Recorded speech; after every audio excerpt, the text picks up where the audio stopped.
Welcome to Ground Zero in Los Angeles, the place that Fox News is telling everybody is in flames all around.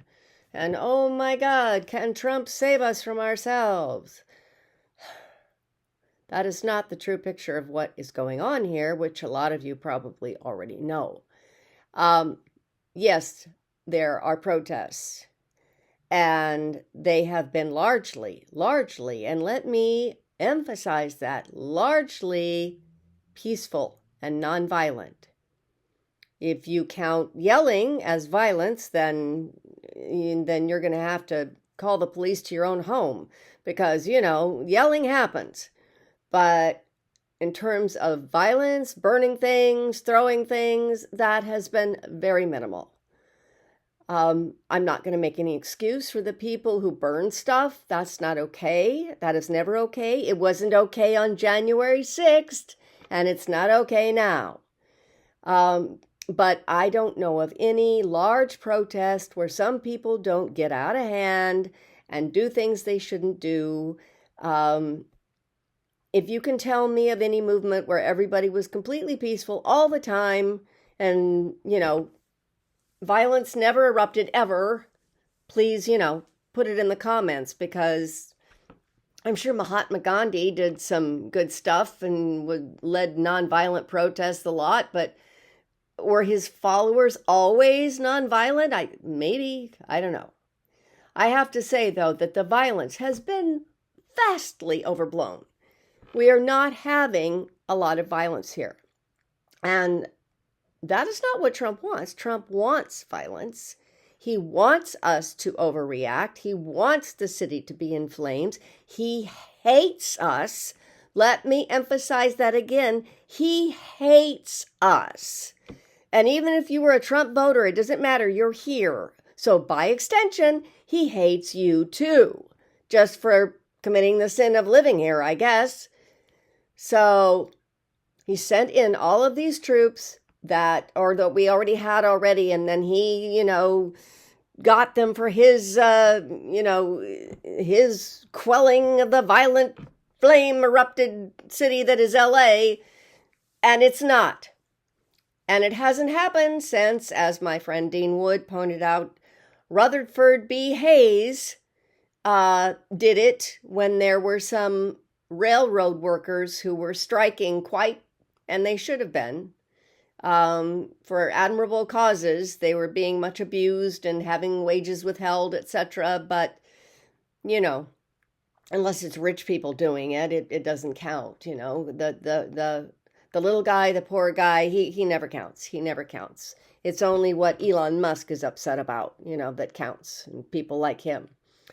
But that is what is happening. He sent in all these troops, and that's making people angrier. It is. And I think there will be some reactions that wouldn't have happened if he hadn't sent in or commandeered, because I guess a lot of them were already here, California Guard. So I guess a lot of them were here already.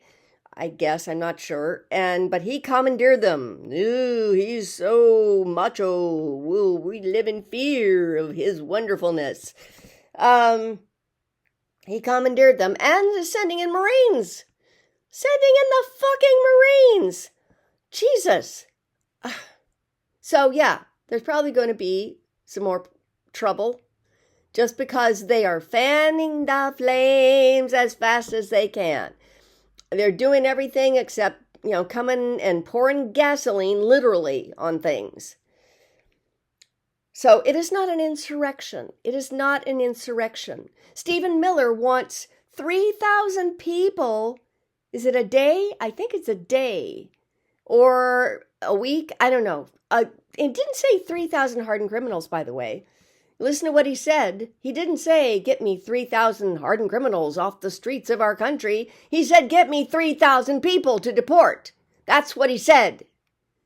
He didn't say, make sure they're not law-abiding citizens who are just, paying their taxes and filling out the forms they're supposed to fill out and who have been good members of. He didn't say anything about checking any of that. He said, get me 3,000 people. That's what he wants, and he's yelling at people for not getting them to him faster. So that's what he wants. And Trump, that son of a bitch, is at Fort Bragg, bragging, appropriately named, about how he has saved Los Angeles. You haven't saved anything, buddy. You are saving your own orange ass a little bit because people are paying attention to what's going on here instead of all the other shit you're doing. And you are doing other shit, as we well know. Now, the No Kings protest is coming up on the 14th. And so is his big, beautiful birthday parade. Well, it's supposed to rain that day. I'd love to have it rain, have his orange makeup run down. But they wouldn't let that happen, of course. They'll all be standing, all the Secret Service. Oh, we must protect our guy with their umbrellas. You know, they'll be doing that. So, of course, he probably won't get wet, even if it does rain.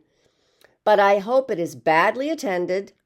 And I hope the No Kings protests, I can tell just from the people I've been talking to, they're going to be very well attended in our state. And I hope they're going to be very well attended in yours. Go to the No Kings protest. Not to his stupid birthday bash where he's going to break the streets by putting all those heavy tanks over it. And then we will pay to fix that. The taxpayers, who do you think is going to pay? Isn't going to be him. Or buy tickets to his parade. A couple of people I know did this. They bought tickets to his parade and then they're not going to show up. But of course he will pretend that it was wonderful. It was beautiful. It was the most people show. They were all saying, sir, we love you. Happy birthday, sir. Yeah, that's what he'll be doing. But hopefully that will not actually happen. Now, I also wanted to say, with these protests, and some I will be going to, the No Kings protest and maybe some others, I think what would be really, really effective is that you don't yell. Is that you're eerily quiet. There is nothing spookier than a bunch of really, really quiet people praying or sitting. Just sit down or stand. If sitting is going to get you arrested and you want to make sure you stay there, just stand quietly and stare at them. Spook the crap out of them. Just stand quietly. I don't know what the news would do with that. If a bunch of people didn't yell, if they just stood there quietly, staring. I don't know what would happen with that. I don't know that the news even knows how to cover something like that. I suggest we try that. Of course, I'm no, protest leader, so I'm sure very few people would listen to me. But I think that would be very effective. The yelling and the screaming, everybody's used to the yelling and the screaming. Maybe we don't yell and scream. Maybe we just stand there quietly. And let them think about what they're doing.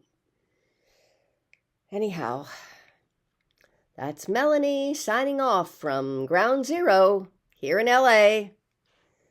And like Edward R. Murrow said, good night and good luck.